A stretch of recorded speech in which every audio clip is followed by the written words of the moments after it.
Welcome to Sacrilegious Discourse. For this is what the Sovereign Lord says. Why do you need prophets to tell people who you are and what you want? If you can justify everything that the God of the Bible has done, then you can justify any of your behavior. A lot of this mentality is trickling into what is now mainstream right-wing Christianity. I am capable of empathy greater than this God of the Bible. This is a Bible that they tell kids. This is the good Lord. This is the good book. He is fantasizing about murder, mass murder. Head over to sacrilegiousdiscourse.com right now to find out how to leave us a review or support us on Patreon. Husband, Wife. do you know what we're doing today? Well, yesterday we did 2 Maccabees chapter 13. Sure as fuck did. Which, in that one, we had a guy that didn't get along with the other Greek people so much, and so they threw him into a giant ash tower. Oh, and yeah, burn his ass. Yeah, the ash tower, tower of ash. Yeah. Oh, you burning bright for me. And then there was 110,000 troops that went for Antiochus or somebody, and they had 22 elephants because the other one died, remember? Yeah, because it pulled the tower over. Yeah. But not the Tower of Ash, maybe a different tower? Some tower. I don't know. Something it died. Okay. It's dead now. Actually, they're all dead now. Well, yeah. But, that's a whole other story. Mm-hmm. but anyway, and then at some point, there was a long run-on sentence that solved all the problems, and now they're peaceful. It was like... Or something. And then World War II happened, and then the soldiers came home, and then... this happened, and then that happened, and then Trump became president. Exactly. It was like, whoa, slow down. It totally Hold made on. no sense. It told 10 years of history in one sentence, which I know that I just skipped from World War II to Trump in less than one sentence. But that's how it felt. I was you have to tell more things, and you need more sentences for all the things. Definitely. You can't just jump from breakfast to next Wednesday. So it was a bit of a whirlwind. It was a bit confusing, and then that was 2 Maccabees chapter 13. Yes, it surely was. It was, which means that today we're doing 2 Maccadoodles chapter 14. All right, let's do this. Okie dokie.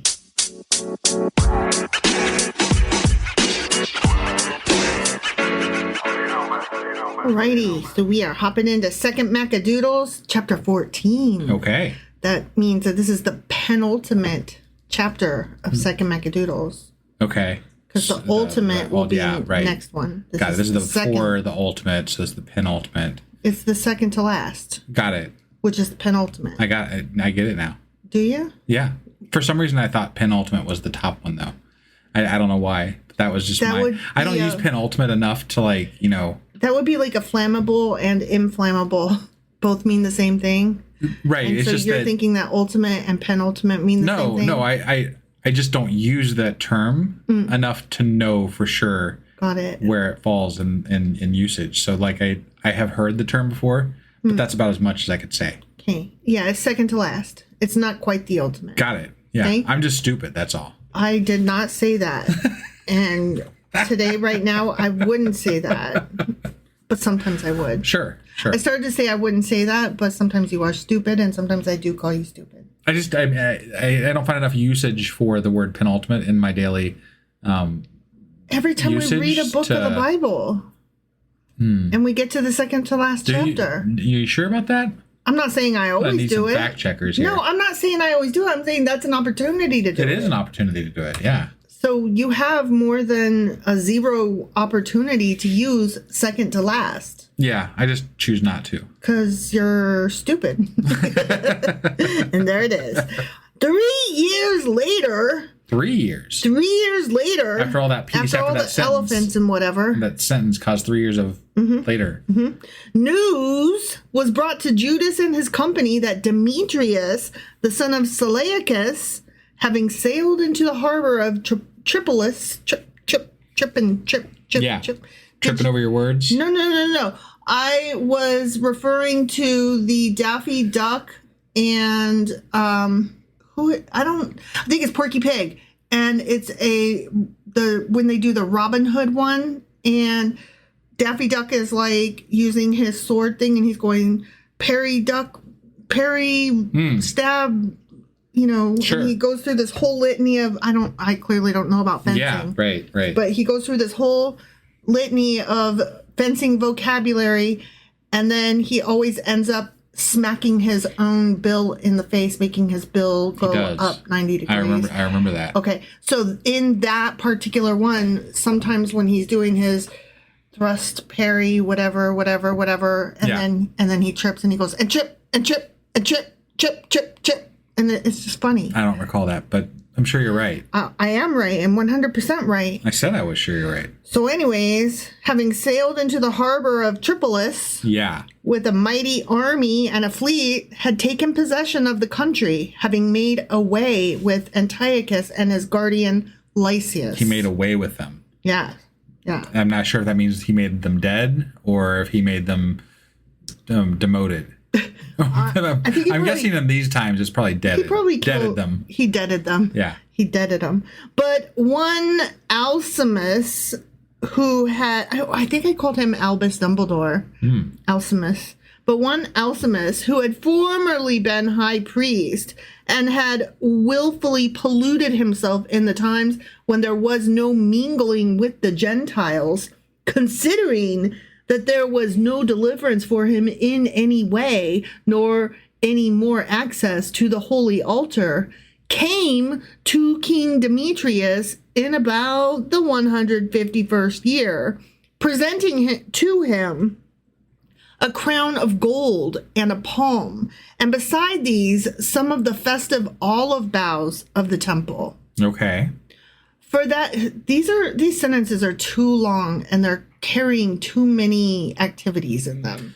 You know? Sure, yeah. Like, I can't follow. When he said he polluted himself with the Gentiles, does that mean he had sex with them? Like, what do you suppose that means? He probably hung out with them and adopted their ways and became unclean because he was probably engaging in some of their religious practices, and he was acting like them instead of doing his own thing. Okay. That's my guess. And he may have been fucking them as well. I wouldn't doubt it, but I think it probably refers more to the social and religious pollution. Got it. Because that's what these books seem to really, really focus on. Right. You know, don't carry a shearer poles in your pocket and shit like that. Yeah. Never fuck under the Christmas tree. Correct. Sure. Or in the high places. Yeah. Especially those. Right. For that day, he held his peace. But having gotten opportunity to further his own madness, being called by Demetrius into a meeting of his council, and asked how the Jews stood affected and what they intended, he answered thus. Okay. Ready? I'm ready. Here's his answer. All right. Quote, those of the Jews called Hasideans, whose leader is Judas Maccabees, keep up war and are seditious, not allowing the kingdom to find tranquility. No, I mean, it's true. Sure. They were like they started fights. trying to gain land instead of just being happy. Right. They always had to have more. Yeah. And they were corrupt. I mean, it seems that way. Yeah. Yeah. Therefore, having laid aside my ancestral glory, this dude continues, I mean the high priesthood, I have now come here, first for the genuine care I have for the things that concern the king. Anytime you have to say out loud that you have genuine care for things that concern the king, it's almost certain that you don't have care for things that concern the king. And secondly, because I have regard also to my own fellow citizens. I don't think he cares for either the king or the citizens. You don't think so? No. No, because you're spelling it out too much. I don't believe you. All right. For through the unadvised dealing of those of whom I spoke before, our whole race is in no small misfortune. O king, having informed yourself of these things, take thought both for our country and for our race, which is surrounded by enemies, according to the gracious kindness with which you receive all. Okay.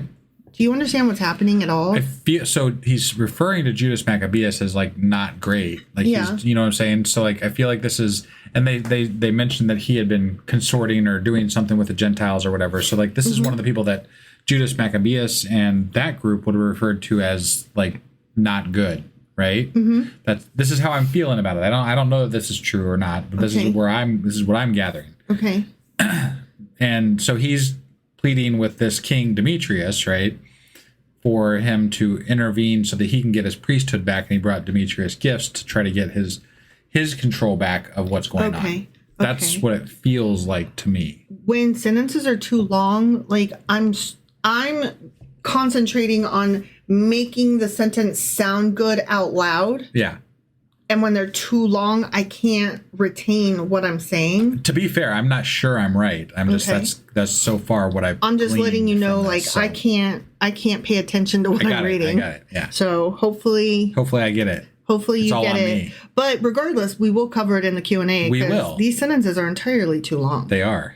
For as long as Judas remains alive, it is impossible for the government to find peace. Okay, I followed that one. Yeah. See, that kind of strengthens my my stance here. Yeah. When he had spoken such words as these, at once the rest of the king's friends, having ill will against Judas, inflamed Demetrius yet more. He immediately appointed Nicanor, who had been master of the elephants, and made him governor of Judea. Oh, the elephant captain got to go be... Master of Judea? Yeah, he got to go be a governor. That's cute. Yeah. Like elephants, kingdoms, whatever. Right. He sent him out. He sent him. Yeah. Demetrius sent Nicanor. No, I know. It just it annoys me when they do that. Absolutely. When they do that. Giving him written instructions to kill Judas himself and to scatter those who were with him, and to set up Alcimus as high priest of the great temple. See, he's buying his favor, right? He's like, hey, this guy sucks. You need to put me in charge. I'll be cool. And me and Nicanor, we're going to get along. And can we keep the elephants? I know that had to be in there somewhere. Right, yeah. Those in Judea who had driven Judas into exile thronged to Nicanor in flocks. Thronging does happen in flocks. Yeah. That's the only way, really, that you can throng is in flocks. Generally speaking, yeah. I like how you can flock to something and you can do it in flocks. So it can be like the name of a group, but also a verb that's grouping. Yeah. Or a name of a person on Enterprise. Oh, Dr. Phlox. Yeah. Yeah. That's funny. Yeah, that is true. You can also decorate your Christmas tree by flocking it. Yeah. Okay. That's usually when you put like snow and shit on it. Is it? Flock the tree. Yeah. No, I've never heard that before. Yeah. Okay. Yeah. You sure that's what it's called? I'm pretty sure. I've heard trimming the tree. I've heard. That's decorating it, yeah. But I think when you put like snow and shit on it, that's when you're flocking it. Never heard that before. I'm pretty sure. I could be wrong. Like, I'm sure somebody will let me know that I have no fucking idea. Somebody will let you know Yeah. That always happens. I love when that happens, honestly, because it proves people are listening. Tell me if I'm right that you can flock a tree. We have a whole section on our Discord dedicated to telling us that we're wrong. So, not that people use it enough. But they should. They should always be telling me all the ways that I'm wrong. Right. Supposing that the misfortunes and calamities of the Jews would be successes to themselves. Okay. But when the Jews heard of Nicanor's advance and the assault of the heathen, they sprinkled dirt on their heads and made solemn prayers to him who had established his own people forevermore. Okay. And who always, making manifest his presence, upholds those who are his own heritage. God. We're talking about God. Yahweh. Now, right? Yahweh specifically. Just double checking here. I'm not going to say God anymore because that's too generic. I'm going to say Yahweh because the other people have their own God. It's true. And why diminish their God just because they like to call him God? Yeah, this is Yahweh that they're talking about. Yeah. They sprinkled dirt on their head because they always be rolling in the dirt. Right. And then being and there's like, usually sackcloths involved too. Yahweh, Yahweh, Yahweh, help me, help me. And torn clothes. Oh yeah, they do, and they tear their hair out sometimes. Yeah, that too. When the leader had given orders, he immediately set out from there and joined battle with them at a village called Lyssaw. But Simon, the brother, Simon says? Maybe, yeah. The brother of Judas had encountered Nicanor, yet not till late, having been delayed by reason of the sudden consternation caused by his adversaries. Okay.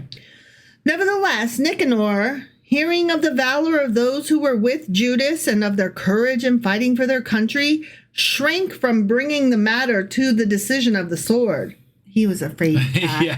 He's like, these fuckers are not. They keep not dying. You guys came up here before with like 110,000.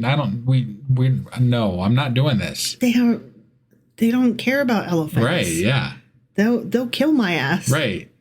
Their Yahweh seems to like them sometimes. Not always, but when he does, it's really good. You know? It seems that way, yeah. Yeah. Therefore, he sent Posidonius.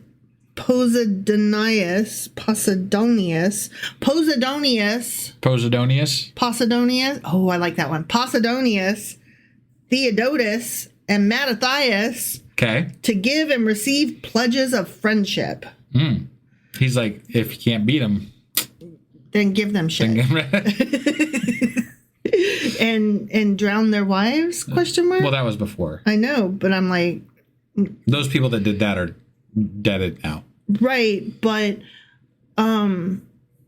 it could happen again. It could. And it's in the playbook. It's in the playbook. Will. Yeah. So when these proposals had long been considered, let me reread that. So when these proposals had been long considered, and the leader had made the troops acquainted with them, and it appeared that they were all of like mind, they consented to the covenants. They appointed a day on which to meet together by themselves. Okay. A chariot came forward from each army. Whee! I rode my little chariot. Da-na-na-na-na-na. Da-da-da-da. Da-na-na-na-na. Da-da-da-da. That's Chariots of Fire. Yeah. That's that song. I'm imagining the scene from Postman. That's not in the Postman. What?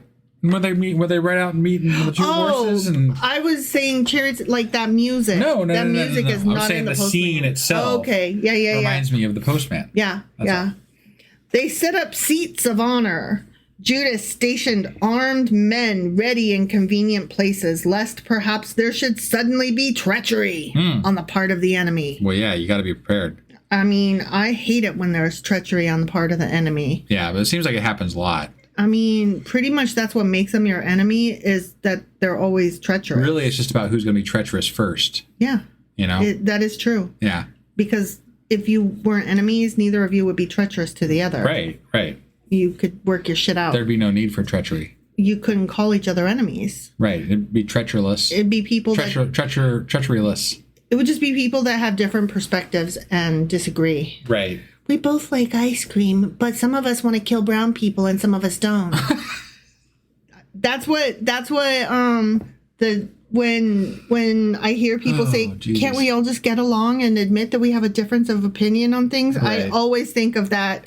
Like, we both like ice cream, but some of us like to kill brown people and some of us don't. It's just a difference of opinion. You know what I really hate? I fucking hate the all lives matter shit.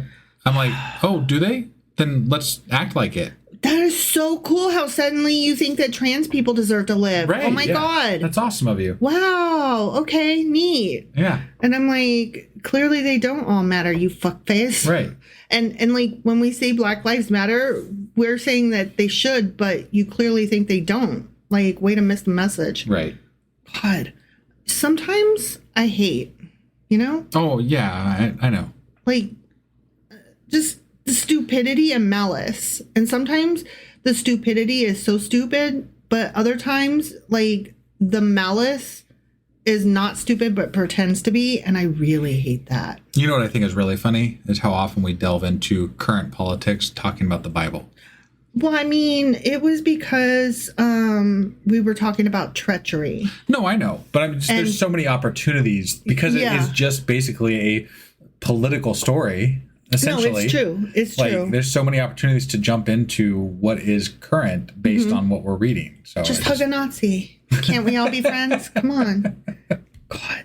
Like, I was getting yelled at in early days when the racists started coming out, like, louder. I mean, the racists have always been out. But when they started coming out louder, like, during the Obama campaign, that's when they got real loud. That's when they got real we're just out there now. Yeah.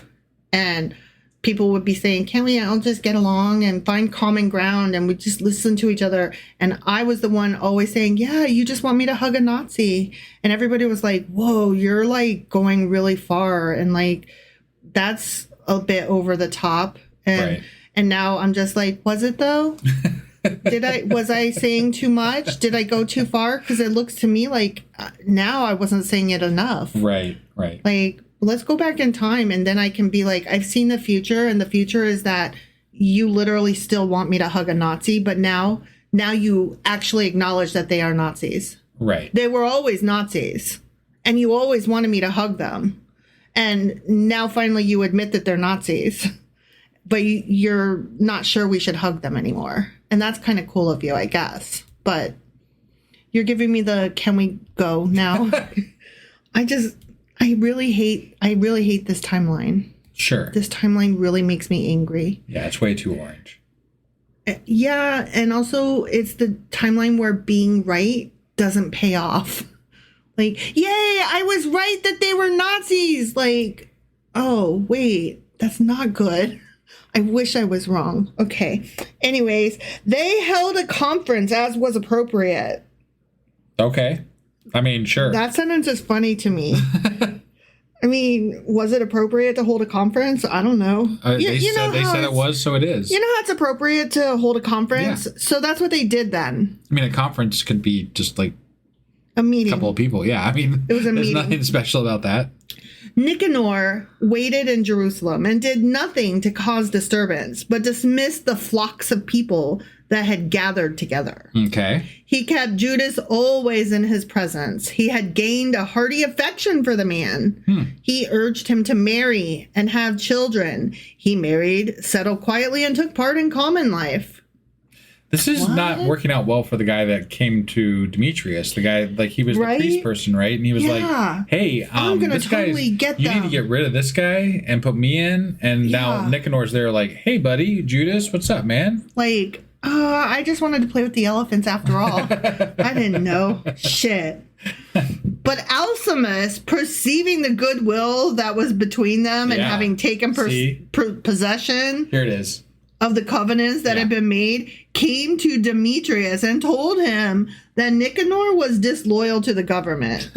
He's like, this guy over here, he's being friends with the treacherous enemy. He's not giving me my power. I need him to do. He needs to kill Judas. Yeah. All the Maccabees says. Right. What the fuck, man? For he had appointed that conspirator against his kingdom, Judas, to be his successor. Oh, Nicanor is like, bestie. Right.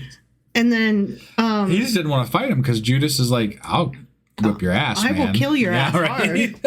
And and Demetrius, who is it? Alcimus is like, hold on.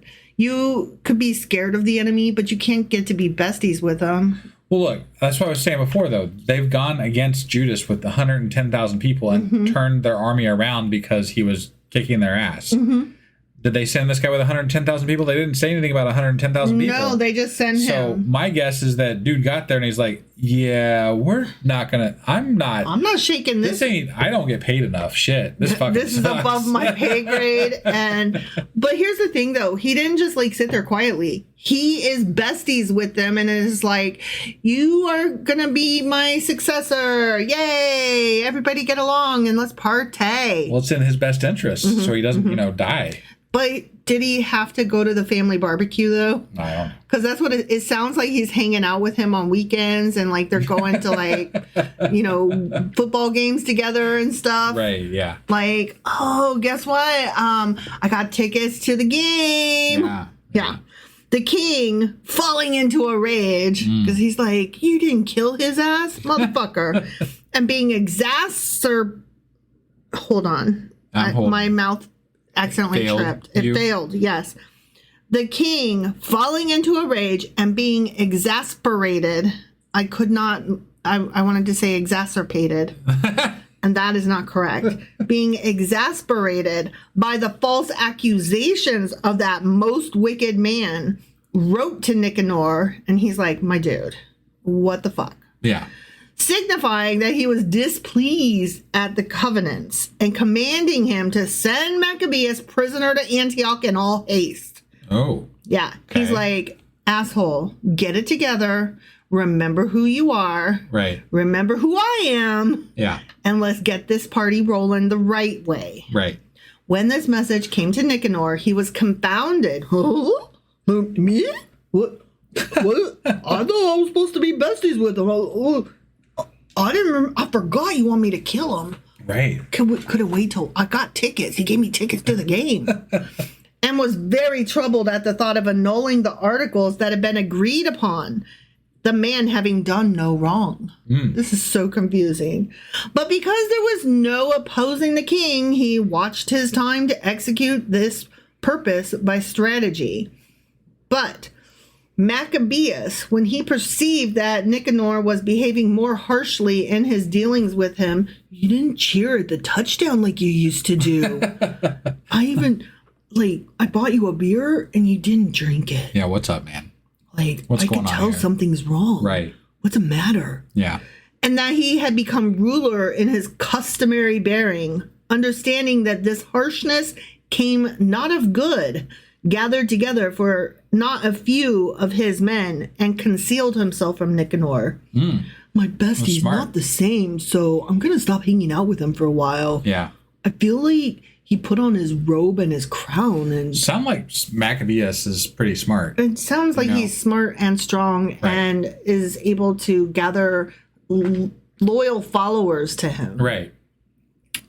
But the other, Nicanor, when he became aware that he had been bravely defeated by the strategy of Judas, Nicanor's like, God, I didn't even say or do anything, and he just knows. He just knows. How am I supposed to kill this guy? Right. Ugh. Came to the great and holy temple while the priests were offering the usual sacrifices and commanded them to hand over the man. I'm here to pick up my bestie for the football game. Could you bring him out? Now? No. When they declared with oaths that they had no knowledge where the man was whom he sought. Oh, he must have caught a ride without you, so I'm real sorry. He ain't here. Right. He stretched out his right hand toward the sanctuary and swore this oath. If you won't deliver up to me Judas as a prisoner, my ride to the football game, I will level this temple of God even with the ground, break down the altar, and I will erect here a temple to Dionysus for all to see, and I will kick a football right through your fucking face. That's what he said. That's. I feel like some of that was not in there. All of the football things are things that I added, but I feel like he could have said it. Sure. Yeah. Yeah. And having said this, he departed. Okay. He's like, he's serious. Fuck you all. I'm leaving. Right. But the priests, stretching forth their hands toward heaven, called upon him who as always fights for our nation, Yahweh. Right. In these words said, You, O Lord of the universe, who in yourself have need of nothing, were well pleased that a sanctuary of your habitation should be set among us. So now, O holy Lord of all holiness, keep undefiled forever this house that has been recently cleansed, and fuck this football guy forever. I added that last bit. Yeah, no, I know. Now, information was given to Nicanor against one Rhazes. Against one, what? against this guy Razis. Okay. Razis. Sure. Razis.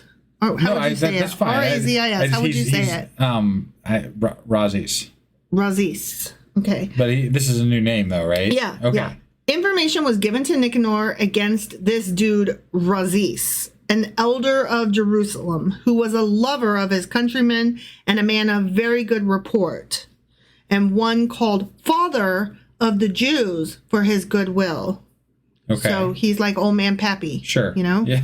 He's like the neighborhood chess guy that sits out in the park and shakes his fist at the clouds and says, back in my day, football wasn't such a big fucking deal. For in the former times when there was no mingling with the Gentiles, he had been accused of following the Jews' religion and had risked body and life with all earnestness for the religion of the Jews. Okay. Nicanor, wishing to make evident the ill will that he bore against the Jews, sent above 500 soldiers to seize him. Damn. You sent 500 soldiers to pick up old Pappy. Well, I mean, that's just to make sure that nobody else, like no other force stopped them from doing it. I'm just saying, it's a bit of an overkill. It's like sending ICE to I was going to say, that's exactly what it is. They're showing a show of force. It's a show of force.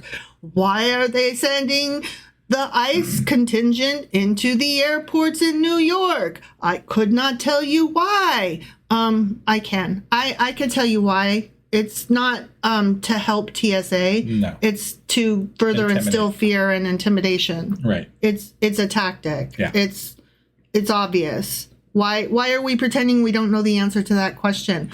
Why is the news like, why are they doing this? What could they possibly do? They are not trained in the TSA ways. Well, they aren't allowed to say what's really happening because then they get their fucking licenses taken away. Right. I know that. But it's just so annoying that they're like, I don't know why. And they scratch their heads and saying, we know why, but we're not allowed to say. Luckily, we don't need a license. We just get on in our dining room and in our pajamas. say whatever the fuck we want. And we're like, fuck ICE. Yeah. Because, I mean, if you were coming after us, you'd already be coming after us. So I'll say it again for those in the back. Fuck ICE, ICE, ICE. Right. For he thought by seizing him, the old man Pappy, to inflict an injury on them. But when the troops were at the point of taking the tower and were forcing the door of the court and asked for fire to burn the doors, he, being surrounded on every side, fell upon his sword, choosing rather to die nobly than to fall into the hands of the wicked wretches and suffer outrage unworthy of his own nobleness. Made himself a martyr. That's what he did. Yeah. Razis. Man. It sounds very reminiscent of the Seven Brothers. Although the Seven Brothers in that other chapter, they went through torture rather than eat pork and defame their own religion. Sure. Like, they're like, I stand by my religion. And this guy's like, I stand by my people and who I am. I'm not going to let you catch me. Right. And these are supposed to be like role models. This is what you're supposed to do. You're supposed to endure torture. You're supposed to kill yourself before getting caught. Okay? This is the way. This is the noble, right Jewish way. I don't suggest this way. No. But what I'm saying is, this is what these stories are doing, though. Yeah. These stories are telling the Jews of this time period what you're supposed to do, guys. Self-sacrifice, noble death, martyr yourself. You'll be rewarded in the afterlife. It's better to die by your own hand than be caught by the bad guys. Yeah. Always be ready to never be happy and just live. No, religion has often been used as a guise to get people to act stronger during times of conflict. Mm-hmm. You know, like it's a way to embolden people to do things that are against their nature. Like against their killing own yourself, self-protection. Dying is against your nature. You know, like that's not what people want to do. So they have to have a reason in their mind that is valid. You know, like they have to martyr yourself. Right. Yeah. If God is the reason, then you at least have that reason, I guess. Yeah. So. Yeah. You'll be remembered forever, ever, ever. I don't even know that these stories are actually real. Like they could be probably are somewhat at least embellished. Some of the history happened. Yeah, no, the history happened, but like this second book of Maccabees was written at a different time frame than the first Maccabees, right? And some of these martyrdom things that are happening throughout the book seem a little embellished and seem sprinkled out throughout this book in order to rally the troops. Yes. Like get them to feel very spiritual towards, like they want their people to be willing to die for their God. So that they're saying these things on purpose to embolden their people. I mean, it's whether they happen funny. or not. It's kind of funny that back then and today, if you can encourage people to die for God, because nobody's going to just die for land or oil, right? Right. But if you say it's a religious war, a holy war, you're dying for God, then you can get people kind of excited to martyr themselves. Right. And I mean, that's what's happening today with, Pete Hegseth and his cronies. No, they're definitely like that, turning the whole war in Iran into a holy war. Building religion into any political system definitely gives you an angle to lean on that you wouldn't have had otherwise. Because God wants this. Right. And everybody knows God doesn't specifically want land or oil or money, right? I mean, he does because we do, right? Like we, the leaders, the corrupt leaders who are, calling for war. We want these things, but, we can't talk other people, the ones that are actually fighting the war for us, the ones at sword point or gun point. Right. We have to give them a reason, and God is always a good reason. So let's tell them God wants this. Everybody will die for God. Yeah, I mean, quite simply, in my mind, I have always thought of God as a political tool. Like that's just what it is. Best case scenario, God can be useful as a social tool for helping everybody have a common morals and cause. Idealistically, yes, it can Best be a case. good social tool, but when generally, you can't trust the masses to wash their hands. Right, but generally speaking, it gets co-opted into worse political affiliations. That's because even in a best case scenario, you're still a leader using a religious symbol to scare people into doing what's right rather than trusting that they might figure it out if you just explain it to them. Or trusting that reason and logic will win the day. You can't, when you're talking about things that don't make sense, you have to invoke a God or else you can't do them. You know, like otherwise you have to prove your point. I mean, to some degree, it's a shortcut to doing what you want. It's to some degree, okay, this gets into a different topic, but to some degree it's not that they're wrong, because like people are much more likely to buckle up because the fear of getting caught by police and getting ticketed and paying a fine, that is scarier and badder and worser than the fear of, if I don't buckle up, I might die and I might kill other people in the car, and I might, my body like flying around might cause my car to crash into other people and kill other people. Like you said, that's why we have laws. The penalties do keep people from doing bad things. But people are following the rules, the laws, whatever. For the wrong reasons. For the wrong reasons. Because to some degree, you can't trust the masses to make proper decisions. So to some degree, that's what I'm saying. To some degree, the leaders aren't always wrong to put a God in the case of the example I use, the God is the money. Right. But you have to hope that the leaders invoke those gods in a manner that is congruent with, the right thing to do. I think in a civilized society where you have to have everybody has to trust that their neighbors will all behave a certain way, we have to have some kind of trickery in order to make the society behave, whether that's God or fear of a fine. I guess I just wish that our trickery leaned heavier into education and logic and reason. Right. Like that to me would solve most of the problem, because if we all could think logically and reasonably, then we would have better discussions. We would make better decisions. We would do things in a better manner than we currently do them, because we would all be thinking in a more productive way. I mean, if our education system was better, then we wouldn't have to trick the people. We could just tell them why to buckle up, and they would understand, and they would not be so like American individualistic. Nobody's going to tell me to buckle up. Right. No. Oh, I could risk my own life if I want to. Yes, thank you for that. And I appreciate that you are a rugged American individual. But did you think of all of the other people you're putting at risk and all the people who you are having clean up the mess of your body scraped across the highway? Like, go you. How's that working out for you? Yeah. Education would be great. It would. And I would love if our money went toward that. I agree.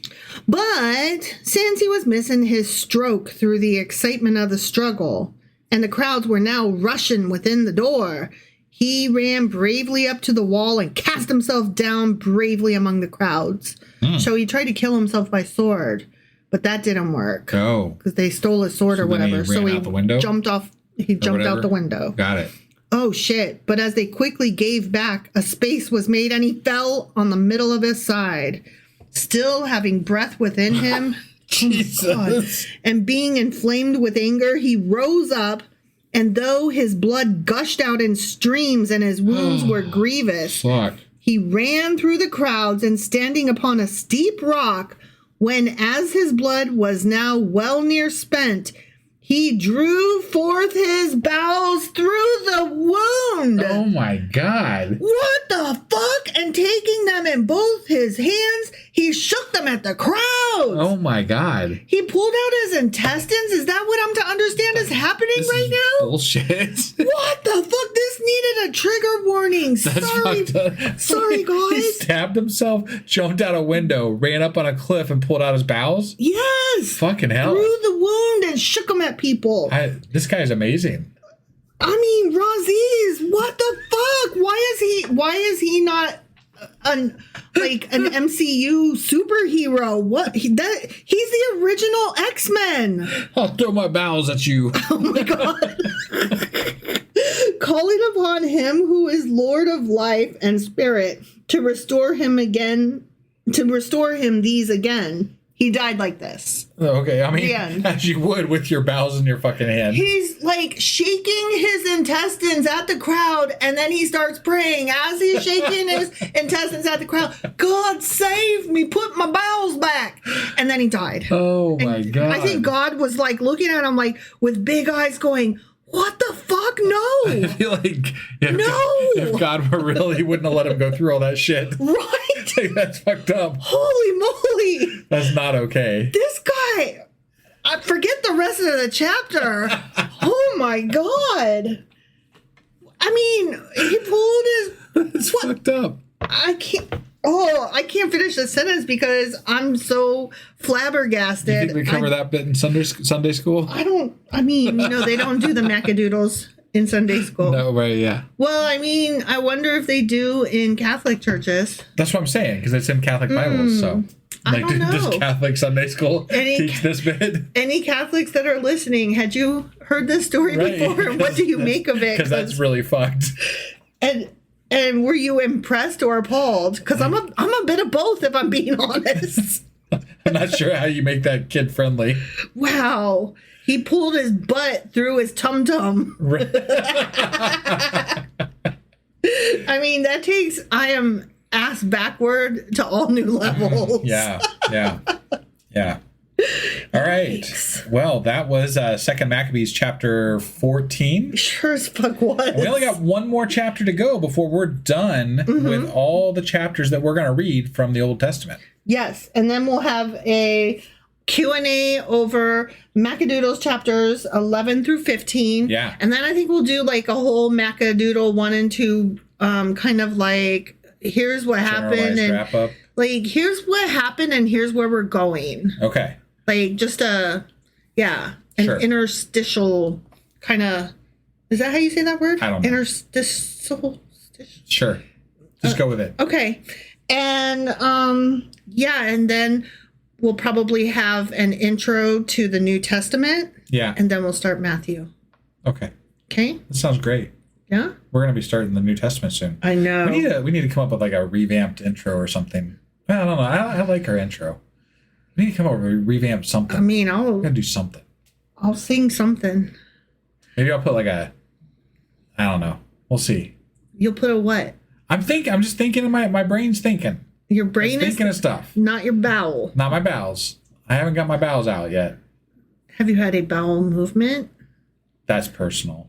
I mean, this guy pulled his bowel movement right His bowels through. were definitely moving. Wow. All right, guys. That's all we got for today. Thanks for joining us, and we will see you next time. Bye.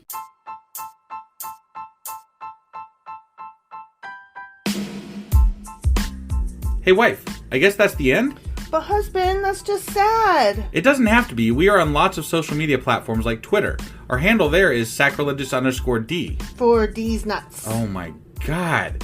Stop doing that. Anyway, we're also on Facebook, Instagram, and Pinterest. There's a link to all of our social media sites at our website. Ooh, we have a website? Yeah, it's sacrilegiousdiscourse.com, where you can also find a link to our merch shop. We have a merch shop? Yep, we have podcast-themed clothing, mugs, notebooks, and more, as well as an atheist and science-themed products.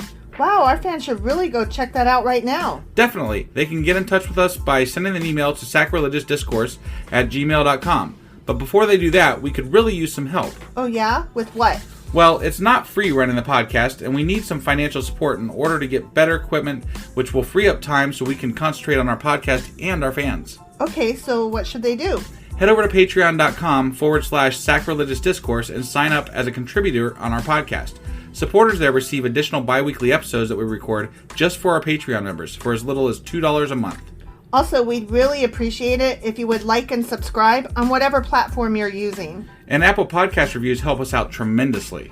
Like and subscribe. Leave an Apple review. Join us on Twitter. Support us on Patreon. That's a lot of instructions. Don't forget to say thanks. Thanks. Okay, bye.